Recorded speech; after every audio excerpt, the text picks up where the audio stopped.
Hola, hola. Este es mi tema. El tema que voy a desarrollar es el método científico para la investigación criminal. Esto es para llevar a cabo la actividad número uno dentro de la licenciatura de Seguridad Pública de la Universidad Abierta y a Distancia de México.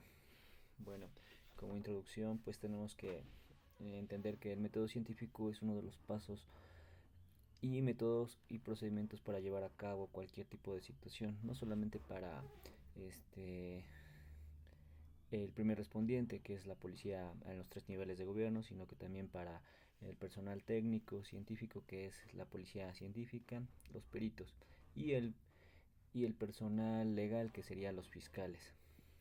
Eh, bueno, este se va a desarrollar en tres partes, que es los antecedentes del método científico, posteriormente para quién está dirigido el método científico y los pasos del método científico. Y una pequeña breve situación donde se aplica el método científico en Estados Unidos. Bueno, el objetivo de la parte uno es conocer el origen del método científico, comprender el desarrollo del método científico e identificar los precursores del método científico. Bueno, el método científico como tal no es una invención del siglo XXI. Tampoco lo desarrollaron los científicos de cualquier etapa, sino que también no lo concibieron como una forma de abordar cualquier fenómeno, hecho o la descripción. Bueno, más bien el método científico evolucionó junto con la sociedad, es decir, desde que el ser humano nace, crece y se desarrolla y muere, se empiezan a ver esta observación por medio de los sentidos. Bueno, las bases del método científico son observar lo que existe alrededor de el mundo. Posteriormente es realizar una observación para formular una hipótesis. Entonces, en este caso tenemos tres pasos, que es observar, analizar y formular hipótesis. Estos tres tipos de elementos se les llama intuición. Bueno, ¿cómo utilizaban la intuición los humanos? Bueno, los primeros humanos tenían que alimentarse, por lo tanto tenían que realizar la recolección y la caza de animales, ya sea de pequeños y grandes. Pero pues los animales también tienen un instinto en el cual ellos deben de sobrevivir y deben de defenderse o atacar. Bueno, para hacer esta parte de cómo ahorrar energía, los humanos analizaban y observaban el tamaño de los animales, veían cuál era su desventaja, por lo tanto tenían que generar hipótesis en las cuales tenían que hacer un mejor método para realizar la caza y la matanza de estos animales. En este ejemplo está un mamut en el cual pues está estancado y pues ya lo están matando una serie de personas numerosas y pues ya el animal tiene una desventaja en el cual está estancado en el lodo. Bueno, posteriormente en el siglo VI, Tales de Mileto encontró que había conchas en las montañas y él se realizaba preguntas por qué había manchas en las montañas, perdón, conchas. Bueno, una de sus hipótesis fue generar que alguna vez este tipo de tierras o elementos estuvieron ocultos bajo el agua y tuvieron que ascender. Bueno, como lo había dicho anteriormente, pues el método científico aún está basado en tres elementos, que es la observación, el análisis y la hipótesis. Bueno, este, posteriormente llega este filósofo, este científico Galileo Galilei, quien propuso que no solamente las hipótesis las debemos de generar o expresar, sino que también tenemos que generar la experimentación, es decir, la repetición y la repetibilidad de este tipo de elementos.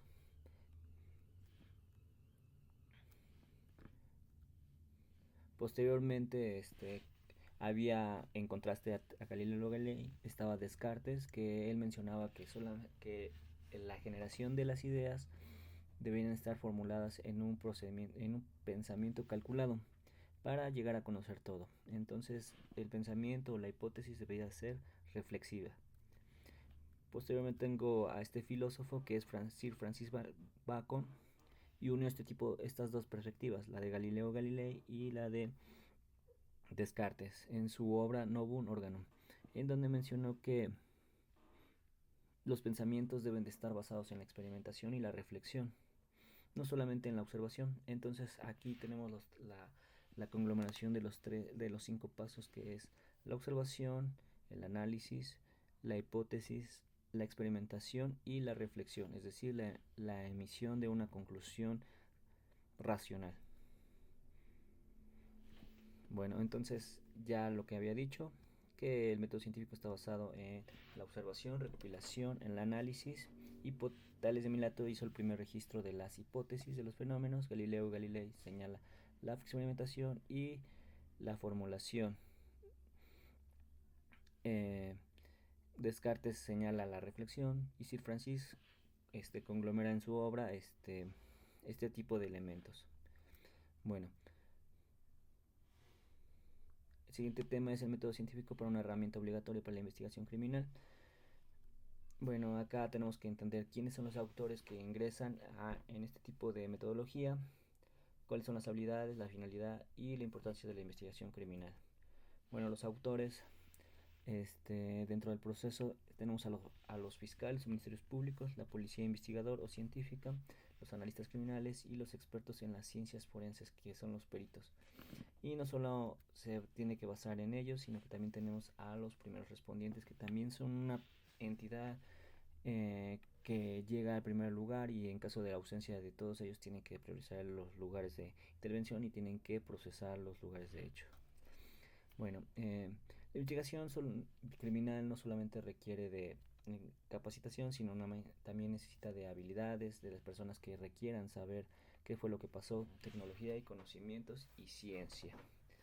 Bueno, ¿para qué se necesita esto? Para reunir y recopilar todos los datos fácticos, es decir, todos los datos objetivos sobre el hecho. Y esto es para realizar un análisis en una secuencia de antes, durante y después, para emitir un criterio objetivo y veraz. Bueno, eh, la investigación criminal requiere de un enfoque sistemático y atención en todos los detalles, es decir, cualquier elemento es muy importante, ya sea de tamaño microscópico hasta macroscópico, y todas las generalidades, ninguna cuestión se puede quitar. Bueno, necesitamos de información fáctica, es decir, objetiva, que puedan emitir una conclusión eficaz, ¿vale? Asimismo, en caso de que me llegaran a faltar elementos, yo puedo reevaluar y puedo reemitir una, una conclusión más completa. Bueno, ¿para qué necesitamos la investigación criminal? Es para determinar y establecer los orígenes, las causas, las circunstancias, las condiciones y todas esas acciones que hicieron que se realizara el hecho criminal. Bueno, entonces, para resumen de esta parte 2, necesitamos que las personas primeramente tengan habilidades para investigar, posteriormente para conocer, apliquen tecnologías y ciencias para determinar las causas, el desarrollo y las consecuencias del delito. No solamente se aplica para los peritos, sino también para los primeros respondientes.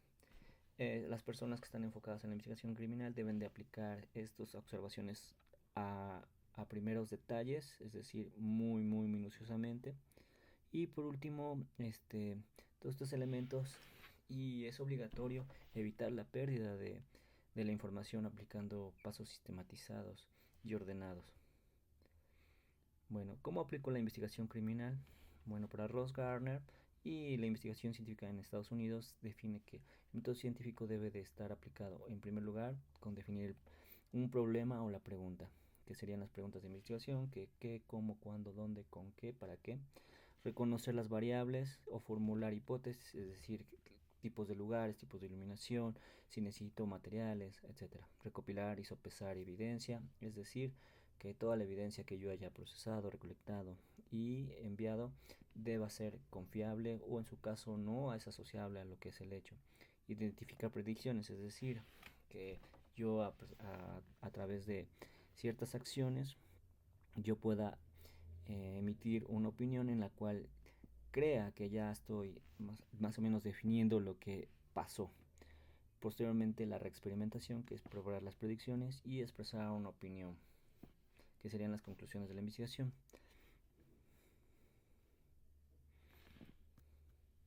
Bueno, ¿cómo aplicamos la observación? La observación en el método científico en la investigación criminal.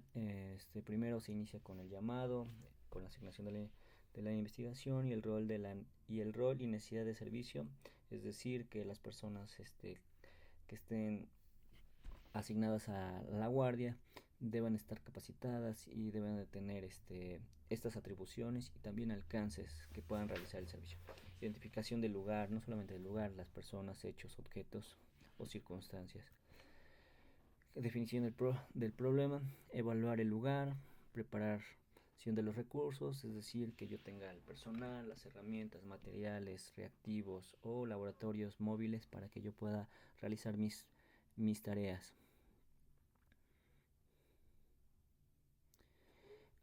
También también decirle a las personas que están encargadas de la preservación o de la seguridad que se mantengan esas condiciones, ¿vale? Para evitar algún tipo de pérdida material o de la integridad física.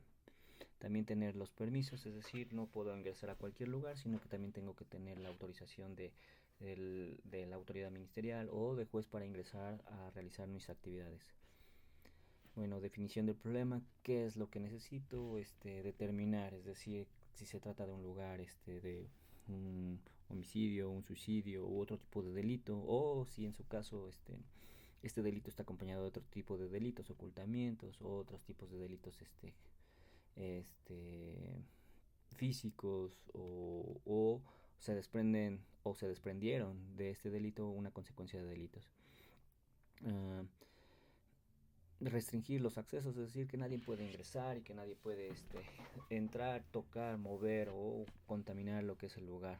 Y reevaluar otra vez si cuento con los recursos para que las personas puedan realizar sus actividades en el lugar. Bueno, en este momento empieza el corazón del método científico y empezamos con búsqueda de testigos, la información de los primeros intervinientes, análisis externo e interno del lugar de las personas, lugares, objetos y hechos, la recolección y documentación de la evidencia física, el diagrama de las escenas, fotografías de la escena y toma de notas. En este caso se tiene una caja ahí porque los lugares o cualquier actividad donde hay un delito pues son como una caja de dulces, o en este caso como una caja de cubos, y no sabes qué tipo de objetos y en qué orden o qué disposición vamos a encontrar este tipo de situaciones. Posteriormente inicia el análisis de datos, es decir, que todos los datos que yo recolecté del lugar pues los tengo que reconstruir, los tengo que examinar, interpretar, correlacionar, armar líneas de tiempo antes, durante y después, examinar todos los potenciales minucias de los documentos o eventos y recordar que tenemos que confiar en nuestro conocimiento, entrenamiento o experiencia. Y acá está esta mano y ya está recolectando que hay cubos de color rojo que pueden estar dañados en buenas condiciones, que por qué están adelante, por qué están atrás. Todo este tipo de situación hace que la recolección ya deba de ser ordenada. Posteriormente desarrollo de hipótesis. Bueno, de los datos que yo ya analicé, ya dividí o que ya estoy gestionando de forma sistemática y ordenada, pues ya tengo que generar ideas, es decir, que la idea 1, 2 y 3 me generan este tipo de acción, la idea A, B, C, D me generan otro tipo de acción y ya después los voy autocomplementando y van generando ciertas hipótesis, pueden ser iniciales o desarrolladas o ya pueden generar una hipótesis conclusiva. Bueno, en este caso podemos desarrollar una hipótesis inicial, la cual nos va a generar posiciones de víctimas, huidas, origen y causas de conductas, responsabilidades sobre otro tipo de personas, responsabilidades de personas que cometieron o realizaron acciones. Hipótesis deben de estar basados no solamente en los hechos que se recolectaron del lugar, no basándose en otro tipo de criterios, deben de estar todos los datos que se recolectaron del lugar de los hechos. Por último, pues ya selecciono mis hipótesis, es decir, las hipótesis menos probables las descarto. También señalo en mi informe por qué son descartados, por qué son no probables. También debo considerar todos los hechos, es decir, todos los indicios, todos los detalles, todas las circunstancias y todas las actas de investigación. Comparar hipótesis, es decir, una hipótesis que sea alta, baja, mediana, o la hipótesis de otro compañero, ya sería una revisión por pares. Generar una teoría de las dinámicas, y si esta dinámica creo que es lo suficientemente buena, pues generar la reexperimentación y puedo hacer modelados, infogramas, reconstrucciones virtuales, aplicación de videos, etcétera. Bueno, cuando mi hipótesis es muy buena, pues ya he llegado al final de mi experimentación, no solamente de los peritos, sino que también de los analistas pueden generar, o de los analistas criminales, o los fiscales pueden generar un tipo de videos. Cuando nada la puede tirar es cuando nosotros llegamos a nuestra conclusión, y es cuando es bastante fuerte, como en el caso de que está la imagen, se ve un castillo totalmente producido, ya está bien cimentada y no existe ningún criterio que pueda tirarla. Bueno, uno puede poseer todos los hechos del mundo, pero a menos que pueda correlacionar esos hechos de una manera lógica y adecuada, su verdadero significado seguirá siendo difícil de entender. Es decir, yo puedo tener los mejores conocimientos, sin embargo, si mi poder analítico no genera una comprensión reflexiva, pues obviamente no voy a generar buenos criterios o no voy a entender todos los elementos de un fenómeno y no a su vez no voy a poder explicar lo que es este fenómeno delictivo. Un caso es Fry contra Estados Unidos. En 1920, el doctor Robert Brown, un destacado médico, fue asesinado por Fry.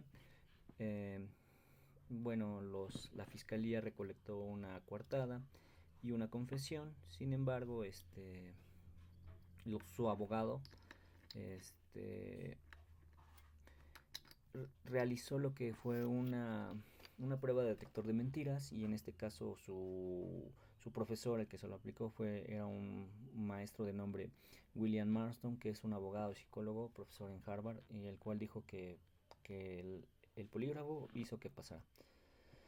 Entonces los jueces del juzgado se preguntaron, ¿es correcto esto? ¿Cuál es el antecedente? A pesar de que es una persona versada en una ciencia como el polígrafo, ¿cuáles son los fundamentos científicos que señalan que efectivamente su aparato novedoso funciona? Bueno, en este caso los jueces decidieron negarse porque señalaron que el polígrafo pues es una ciencia novel, es decir, una ciencia fantasía, y pues el fallo fue negación, es decir, que no permite que la persona saliera con libertad. Pues obviamente sus abogados pusieron una apelación para decir que era una prueba buena. Bueno, en este caso es el primer caso de Estados Unidos registrado. Hay otros más importantes, sin embargo aquí se da el primer registro donde se subestima y se evalúa lo que es un experto. Esto fue en 1923 en Estados Unidos. Bueno, finalmente citando a John Adam en su introducción a la versión traducida del texto de Hans Gross, es decir, el padre de la criminalística, y citando que los inicios de la investigación criminal, afirma que todos los rastros, evidencias de un crimen descubierto y aprovechado, un croquis correcto, ya sea por muy simple o una particular microscopía, o una correspondencia, una fotografía de una persona, un tatuaje, un trozo de papel quemado, restaurado, un examen minucioso. Mil cosas materiales más son ejemplos de testimonios incorruptibles, desinteresados y duraderos, del cual se excluyen las percepciones erróneas e inexactas sesgadas, así como la mala intención, el perjuicio y la cooperación ilegal. A medida que avanza la ciencia de la investigación criminal, el testimonio oral queda rezagado y la prueba realista avanza. Las circunstancias pueden mentir, pero los testigos pueden y lo hacen. Es decir, que las pruebas materiales, los indicios, evidencias, cualquier tipo de naturaleza, hablan más que 1000 testigos. Bueno, esta sería mis referencias, y esta información la extraje de Friar Standard, de una biblioteca de Estados Unidos. Hablé sobre un libro que se llama Practical Crime and Scene Processing and Investigation, del autor Ross Garner. También la información la extraje de la International Association of Arson Investigators, de Science Methods for Fire and Explosion Investigation. Otro referencia fue el Guide for Fire and Explosion Investigation y el manual de la prueba pericial expedida por la Suprema Corte de Justicia de la Nación. De mi parte sería todo y agradezco las atenciones. Vuelvo a repetir, mi nombre es Juan Pablo Díaz, soy alumno de la carrera de Seguridad Pública.